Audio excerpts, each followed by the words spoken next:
Meu nome é Nádia, eu sou estudante do curso de Ciências Médicas. Vou falar um pouquinho sobre o estudo da semiologia respiratória. O que é a semiologia respiratória? Semiologia respiratória é o estudo dos sinais e sintomas do sistema respiratório. Mas antes da gente continuar o assunto, nós podemos pedir permissão para o nosso paciente para ele autorizar a imagem dele para a gente continuar. Olá, meu nome é Wanderson, eu autorizo o uso da minha imagem.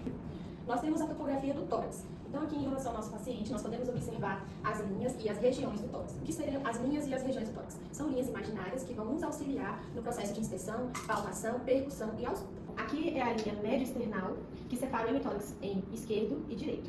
Também ao lado da linha médio-external, temos a linha external lateral, a paraexternal e a hemiclavicular. Por favor, vira de costas. De costas primeiro. Isso. Aqui nós temos a linha vertebral, que pode ser dividida em cervical, torácica e lombar. E no meio das escápulas, nós temos a linha escapular.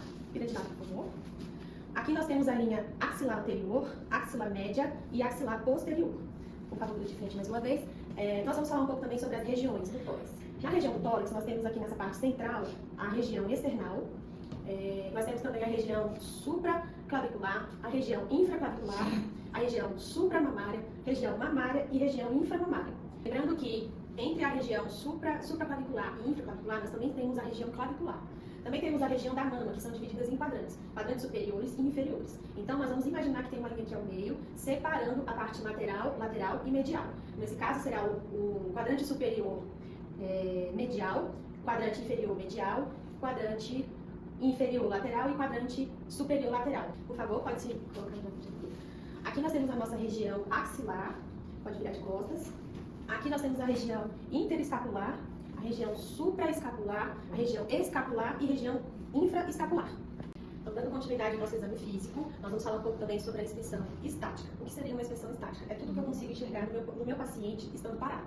Então, primeiramente, a gente pode observar a coloração da pele, se o paciente está cianótico, se o paciente está ectérico. Também podemos observar a presença de cicatrizes, a simetria das mamas. Podemos observar também o biotipo do nosso paciente, como, por exemplo, se ele é normolíneo, brevilíneo ou longilíneo. No normolíneo, o ângulo será próximo a 90 graus.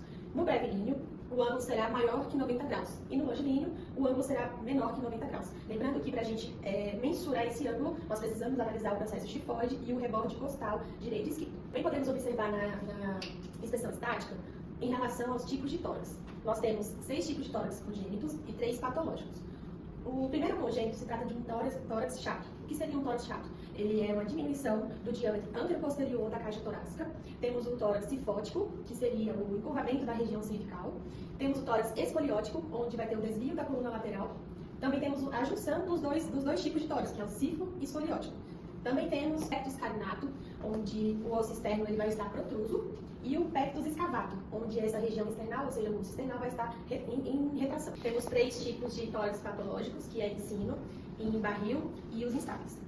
Também vou falar um pouquinho sobre a inspeção dinâmica, onde a gente consegue observar todo o drive respiratório do nosso paciente. Então, para começar, nós vamos falar um pouquinho sobre os tipos respiratórios. Aqui na região superior do tórax, que seria o tipo de respiração torácica. Aqui na região inferior do tórax, que seria a respiração abdominal. E a mista, que é a junção dos 2 tipos de respiração. Também temos a frequência respiratória, que são taquipneia, bradipneia, eupneia e apneia. Também temos a amplitude de movimento dos hemitórax, onde pode apresentar assimetria para o lado do hemitórax esquerdo ou para o lado do hemitórax direito. Além disso, também vale ressaltar a importância de observar na inspeção dinâmica se o paciente está em sofrimento respiratório, como, por exemplo, retração de fúcula, ele pode apresentar também as tirárias intercostais, se for uma criança vai ter batimentos de asa de nariz. Vamos falar agora também sobre a palpação e vamos frisar 2 pontos importantes, que seria a avaliação do frênio do tórax vocal e a expansibilidade. Vamos primeiro para a avaliação do frênio do tórax vocal. Nosso paciente vai estar na posição posterior, vista posterior do tórax. Eu vou posicionar minha mão nas interescapulares e vou pedir para o meu paciente falar a palavra 33. 33.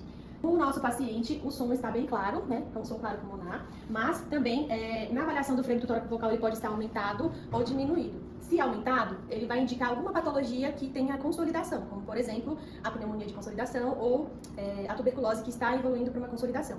E se apresentar o frênio do tórax vocal diminuído, ele pode apresentar presença de ar ou líquido, como por exemplo, derrame pleural ou pneumotórax. Agora a gente vai avaliar a expansibilidade torácica do nosso paciente. Então, nós posicionamos as nossas mãos aqui na região de ápices pulmonares, os meus polegares têm que estar próximo e peço para o nosso paciente respirar profundamente. Aqui eu observo a expansibilidade do tórax dele, se ele está mais maleável ou se ele pode estar reduzido. Então eu venho para a região aqui escapular, peço para o nosso paciente mais uma vez inspirar profundo. E também na região das bases, faço a mesma coisa. Vou falar um pouquinho agora sobre a percussão. A gente inicia a percussão nas ápices pulmonares, na linha hemiclavicular toda, até chegar na base pulmonar. Então, aqui nós temos as zonas de transição, que é a loja hepática e a loja esplênica. Então, a gente faz a percussão procurando escutar o som, claro, pulmonar, até chegar nas bases. E quando chega aqui na zona de confluência, vai apresentar um som maciço ou submaciço. Agora, a gente vai fazer a percussão na parte posterior do tórax. Por favor, pode levantar, virar.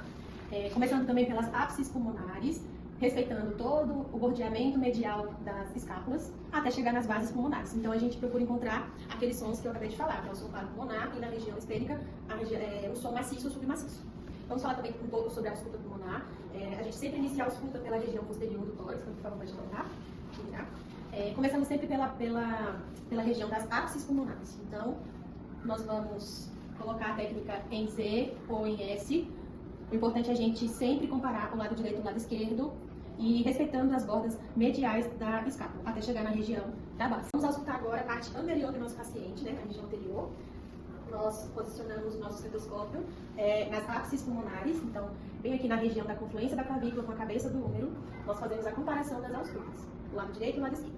A gente também faz a ausculta na região axilar, na linha axilar anterior, que está referenciando as bases pulmonares. Na ausculta pulmonar, a gente também pode perceber alguns sons. O que seria um som fisiológico? O som fisiológico seria os murmúrios vesiculares, que tem que estar presente tanto nas ápices como nas bases. E patológico, esses murmúrios vesiculares podem estar alterados, ou reduzidos ou abolidos. Mas também temos os ruídos adventícios, que são sibilos, os roncos, os stertores grossos, que caracterizam a doença do DPOC, também stertores finos, que caracterizam a doença da pneumonia.